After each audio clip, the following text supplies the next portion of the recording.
Welcome back. రెడ్డికి మనతోటి స్టూడియోలో ఉన్నారు. మనతోటి వైఎస్ఆర్ కాంగ్రెస్ పార్టీ రాష్ట్ర అధికార ప్రతినిధి మధుసూదన్ రెడ్డి గారు. వారితో మాట్లాడదాం. గుడ్ ఈవినింగ్ అండి మధుసూదన్ రెడ్డి గారు. Good evening sir. సో ముఖ్యమంత్రి గారి సతీమణి భువనేశ్వర్ గారు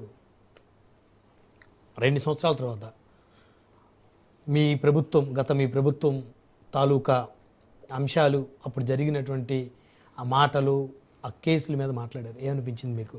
అంటే మహిళల మీద ప్రత్యేకంగా ఆ రోజు మీ పార్టీ అధికారంలో ఉన్నప్పుడు కొంతమంది నాయకులు మాట్లాడిన మాటల మీద వారు మాట్లాడారు. రమణారెడ్డి గారు, ముందుగా మీకు రాజనీస్ యాజమాన్యానికి, వీక్షిస్తున్న తెలుగు ప్రజలకి, అదేవిధంగా సోదరులు మేడా విజయశేఖర రెడ్డి గారికి, అన్న విశ్లేషకులు మస్తన్రావు గారికి శుభ సాయంత్రం. సార్, ఇప్పుడు చంద్రబాబు నాయుడు గారికి శ్రీశ్రీ సామెత ఒకటి ఉంటుంది సార్.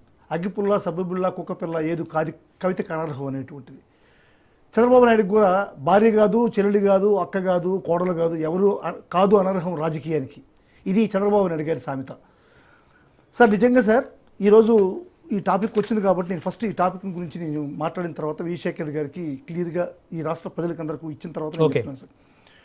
ఇప్పుడు ఏదైతే వరా రవీంద్రారెడ్డి గారి మీద మీరు ఈ విధంగా అభియోగాలు ఇస్తున్నారో, వరా రవీంద్రారెడ్డి చేశాడు ఈ విధంగా, ఏ విధంగా ఇది మీరు బాగా క్లియర్గా చూశారంటే, ఏదైతే వల్లభనేని వంశీ అనేటువంటి వ్యక్తి, అంటే మా పార్టీ ఎమ్మెల్యే కాదు, తెలుగుదేశం పార్టీకి సంబంధించినటువంటి వల్లభనేని వంశీ అనేటువంటి వ్యక్తి తల్లి భువనేశ్వరి మీద ఏ విధమైనటువంటి అభియోగాలు చేశారో దానికన్నా 10 రెట్లు ఎక్కువైనటువంటి మనస్తాపానికి గురించినటువంటి అభియోగాలుగా ఇవి చిత్రీకరించవచ్చు. ఏది ఈ వర్ర రవీంద్రారెడ్డి పేరు మీద చేసినటువంటి అభియోగాలు.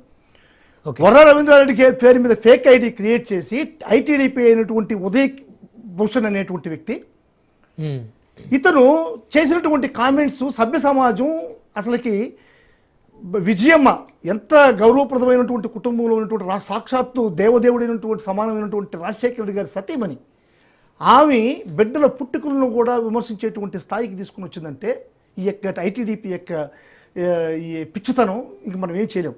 సాక్షాత్తు సార్, ఆ రోజున్నటువంటి పోలీసుల విచారణ ప్రకారం ఇదే ఉదయ్ భూషణ్ అనేటువంటి వ్యక్తి చేసినటువంటి పనికి ఇప్పుడు వర్రా రవీంద్రారెడ్డి గారు ఏ కేసులు ఉన్నాయి, ఏ ఎవిడెన్సెస్ ఉన్నాయని చెప్పని ఆ రోజు పొందుపరచడం జరిగింది. ఇప్పుడు ఈరోజు మీ ప్రభుత్వం ఉంది, ఇప్పుడు కట్టినటువంటి ఈ కేసులు నిజంగా నిజమైనట్టువా కాదువా, ఫాల్స్ అయినటువంటి తేల్చాల్సినటువంటి బాధ్యత మీ తెలుగుదేశం ప్రభుత్వం పైన ఉంది.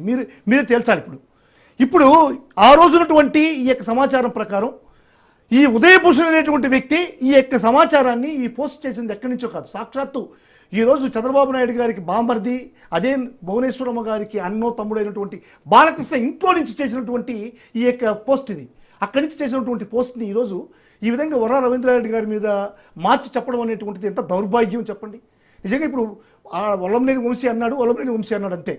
ఇక్కడికి వచ్చేకాలకి ఏంటి, వేరే ఎవరి చేతనో అనిపించి దాన్ని తీసుకొచ్చి వర్రా రవీంద్రారెడ్డి గారి మీద పెట్టడం అనేటువంటిది దౌర్భాగ్యం. ఇక్కడ నేను ఇప్పుడు అసలు పాయింట్కి వస్తున్నాను సార్. ఇప్పుడు గౌరవ భువనమ్మ గారికి జరిగినటువంటి అన్యాయానికి సాక్షాత్తు నా తల్లి లాంటి భువనమ్మ ఏదన్నా జరుగుంటే నేను చాలా మనస్తాపానికి గురవుతున్నా. ఆమెకి వైఎస్ఆర్ కాంగ్రెస్ పార్టీ తరపు నుంచి క్షమాపణ కూడా తెలియజేస్తున్నాను. ఎందుకంటే చెప్పాల్సిన అవసరం లేదు, ఎందుకంటే వైసీపీ రాష్ట్ర అధికార ప్రతినిధి భువనేశ్వర్ గారు క్షమాపణ చెప్తున్నాం. ఎందుకు ఆ రోజు సార్, ఆ రోజే రాచమల్లు శివప్రసాద్ రెడ్డి గారు, మా ఎమ్మెల్యే గారు సాక్షాత్తు ఈ ప్రెస్ ముందుకు వచ్చి, అమ్మ మా పార్టీ వాళ్ళు మీకు అన్యాయం చేయలేదు, మా పార్టీ వాళ్ళు మాట్లాడలేదు, నిన్ను అక్క అని సంబోధించేటువంటి మీ వల్లభనేని వంశీ, మీ పార్టీలో ఉన్నటువంటి దుర్యోధనుడు చంద్రబాబు నాయుడు, దుశ్శాసనుడు వల్లభనేని వంశీ. ఆ రోజు ఆ దుశ్శాసనుడు చేసినటువంటి ప్రక్రియ ఇది. మా పార్టీకి సంబంధం లేదు, మా పార్టీకి సంబంధం ఉందని నిరూపిస్తే మీరు మా కన్నీళ్లతో మీ పాదాలకు అడుగుతాం తల్లి అని చెప్పని వేడుకున్నటువంటి, మరి ఆయనకి ఎందుకు ఇచ్చేస్తారు టికెట్? మీరు ప్రాధాయపడ్డారు. టికెట్ ఇవ్వడం ఇవ్వకపోవడం అనేటువంటిది ఆ తర్వాత విషయం సార్. ఎందుకంటే అంతకుముందు జగన్మోహన్ రెడ్డి ఏదో మాట ఇచ్చారు. నేను అడుగుతున్నాను మీ తరపు నుంచి, నేను భువనమ్మ గారిని స్ట్రైట్ గా ప్రశ్న చేస్తున్నాను సార్. వల్లభనేని వంశీ గారు అన్నారో లేకుంటే ఆంధ్ర రాష్ట్ర ప్రజలు విన్నారో తెలియదు, కానీ మీకు జరిగినటువంటి ఆ మాటల్ని పదే పదే రాజకీయ లబ్ధి కోసం మీ హస్బెండ్ చంద్రబాబు నాయుడు గారు, నీ కొడుకు లోకేష్ గారు పదే పదే రాజకీయ లబ్ధి కోసం ఉపయోగించుకుంటున్నారు తల్లి. మీరు ఫస్ట్ వాళ్ళని క్షమించకూడదు. వాళ్ళని అదేవిధంగా రాధాకృష్ణ, వంశీ, ఈ బిఆర్ నాయుడు, కిరణ్, ఈ 4 ఛానల్స్ ఉన్నాయి. ఈ 4 ఛానల్స్ రాష్ట్రం రాజకీయ ప్రయోజనాల కోసం అమ్మ భువనమ్మకు జరిగినటువంటి అన్యాయాన్ని పదే పదే చెప్తూ విన్నవాళ్ళు ఉన్నారా మరొకసారి అనండి అంటూ రాష్ట్ర ప్రజల్లో భువనేశ్వరం యొక్క ప్రగతిని ఏ విధంగా తగ్గించారో ఖచ్చితంగా మీరందరూ గమనించాలి. అందువల్ల రాష్ట్ర ప్రయోజనాల కోసం, మీరు రాష్ట్ర ప్రగతి కోసం, రాష్ట్ర రాజకీయ లబ్ధి కోసం చేసేటువంటి ఈ యొక్క ప్రక్రియలో మీరు చంద్రబాబు నాయుడిని, మీ కొడుకు లోకేష్ని పూర్తిగా క్షమించకూడదు అంటున్నా. ఇప్పుడు భువనేశ్వరంకి నేను ఇంకో కౌంటర్ ఇస్తున్నాను సార్. మీరు విజయశేఖర రెడ్డి గారు చెప్పారు భువనేశ్వరమ్మకు జరిగితే ఎంతో అన్యాయం కదా, ఈ వ్యాఖ్యలు చాలా అమానుషం, ఆమె ఎంత పెద్ద కుటుంబం నుంచి వచ్చింది, సాక్షాత్తు ముఖ్యమంత్రి గారి భార్య, ముఖ్యమంత్రి గారి కూతురు అని చెప్తున్నారు సార్. ఏ మహిళకైనా సరే ఈ యొక్క శీలం అనేటువంటిది తారతమ్యం లేకుండా, డబ్బులతో సంబంధం లేకుండా, పరపతితో సంబంధం లేకుండా శీలం అనేటువంటిది సమానం అనేటువంటిది. ఏ మహిళకి శీలం అన్యాయం జరిగినా సరే మనం క్షమించాల్సినటువంటి అవసరం లేదు. భువనమ్మ కూడా చెప్తున్నా, ఇదే రోజా గారిని మీ బండారు సత్యనారాయణ గారు, అదేవిధంగా చింతకాయల అయ్యన్న పాత్రుడు, చింతమనేని ప్రభాకర్ గారు అదేవిధంగా ఏ విధంగా మాట్లాడారు అనేది మీరు ఒకసారి గుర్తుపెట్టుకోవాలి. ఇది అయ్యన్న పాత్రుడు చెప్తాడు, రంగులు రానుంది రోజా, టూరిజం మంత్రి, నా సొగసు చూడ మామయ్య అంటుంది. మేకప్ వేసుకుంటే రాత్రులు భయపడతారు, పొగులు కూడా భయపడతారు. ఇంకా బండారు సత్యనారాయణ నుంచి ఎన్ని బ్లూ ఫిల్మ్ చేసావు రోజా నువ్వు, ఎంతమందితో కాపురం చేసావు రోజా నువ్వు, ఎన్ని రాజ్యంలో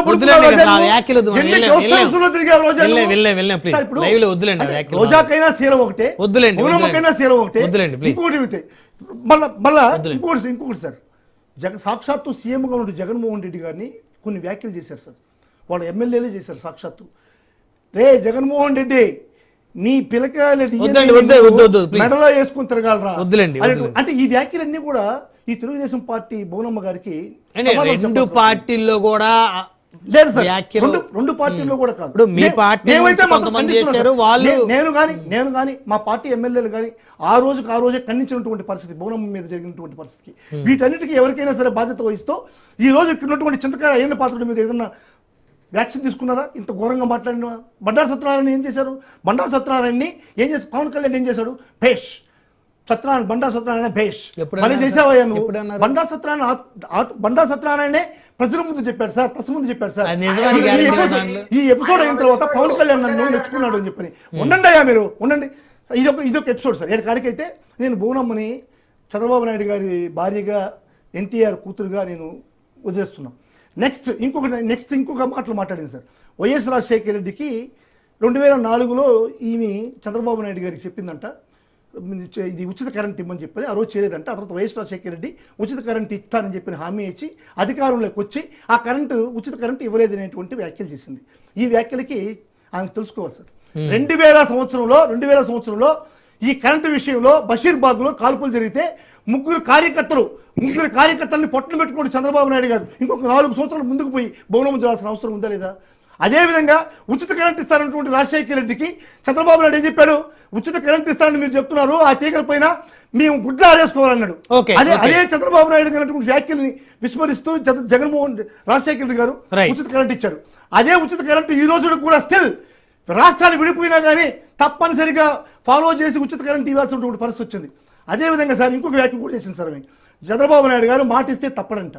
అంటే మాటిస్తే తప్పడైనా ఏ వ్యాఖ్యలు చేస్తారో అన్ని కూడా చేస్తారంటున్నాడు సార్. చంద్రబాబు నాయుడు గారికి మునిశాపమే ఉంది సార్. నిజం చెప్తే తల 1000 ఒక్కలు అవుతుందని చెప్పి అది భువనేశ్వర్ గారు అర్థం చేసుకోవాలి. 600 హామీలు ఇచ్చి 2014లో ముఖ్యమంత్రి చంద్రబాబు నాయుడు ఎన్ని హామీలు నెరవేర్చారు? రుణమాఫీ చేస్తామన్నాడు, రైతులకు రుణమాఫీ చేస్తామన్నాడు, బంగారు మీ ఇంటికి పుస్తులు వస్తాయన్నారు, ఇంటికి ఒక ఉద్యోగం ఇస్తామన్నాడు, లేకుంటే 2000 రూపాయలు నిరుద్యోగ వృత్తి అన్నాడు. అదేవిధంగా 25,000 రూపాయలు ప్రతి బిడ్డ పుడితే ఆడబిడ్డ పుడితే 25,000 రూపాయలు మీ అకౌంట్లో ఇస్తామన్నారు. ఈ హామీలు ఏమైనా నెరవేర్చారు 2014లో? ఆ తర్వాత ఇప్పుడు సూపర్ 6 అన్నాడు 2024లో. సూపర్ 6 ఇదే మహిళల గురించే మాట్లాడదాం. ప్రతి మహిళకి 18 సంవత్సరాలు నిండిన ప్రతి మహిళకి నెలకు 1,500 రూపాయలు, సంవత్సరానికి 18,000 రూపాయలు ఇస్తారన్నటువంటి హామీ ఏమైంది? మీరు ఇస్తున్నారా? ఈ విధంగా నా హస్బెండ్ భర్త మీద ప్రేమ ఉండొచ్చు కానీ పబ్లిక్లో కొంచెం మాట్లాడేటప్పుడు ఒక రాజకీయ నాయకుడు మాట్లాడే మాదిరిగా నువ్వు అబద్ధాలు చెప్పడం అనేటువంటిది చాలా అమానుషం. భువనమ్మ గారు, మీరు అన్నీ కూడా తెలుసుకొని మాట్లాడండి. దయచేసి తల్లి లాంటి మిమ్మల్ని ఈ విధంగా మాట్లాడాల్సిన అవసరం వస్తుందని నేను నిజంగా బాధపడుతున్నా. కాబట్టి చంద్రబాబు నాయుడు గారి మనస్తత్వం, నీ కొడుకు యొక్క మనస్తత్వం మీరు తెలుసుకోండి. మిమ్మల్ని రాజకీయంగా ఉపయోగించుకోవడం కోసం, రాజకీయ లబ్ధి కోసం ఈ రోజు మీ చేత ఈ మాటలు మాట్లాడిస్తున్నారు. ఎందుకంటే నారా లోకేష్ మీద ఒక అవివేకం వచ్చింది. ఆడ ధర్మేంద్ర ప్రధాన్ రాజీనామా చేశాడు, ఈయన లోకేష్ కూడా రాజీనామా చేయాల్సినటువంటి అవసరం వచ్చింది. పేపర్ లెక్కలు డిఎస్సీలో ఇటువంటి వాటి కోసం రాబోయేటువంటి ఈ యొక్క లోకల్ బాడీ ఎలక్షన్ల కోసం నిన్ను పావుగా వాడుకుంటున్నారు. పూర్ణమ్మ, మీరు పావు అవ్వద్దు. మీ కుటుంబాన్ని పావుగా వాడుకొని చంద్రబాబు నాయుడు గారు మీ నాన్నపై చెప్పులు ఇప్పించి ముఖ్యమంత్రి అయ్యి ఈ రోజు నిన్ను రాజకీయ లబ్ధి కోసం నీ శీలాన్ని కూడా తాకట్టు పెట్టేటువంటి పరిస్థితి పూర్ణమ్మ ఈ రోజు ఉంది.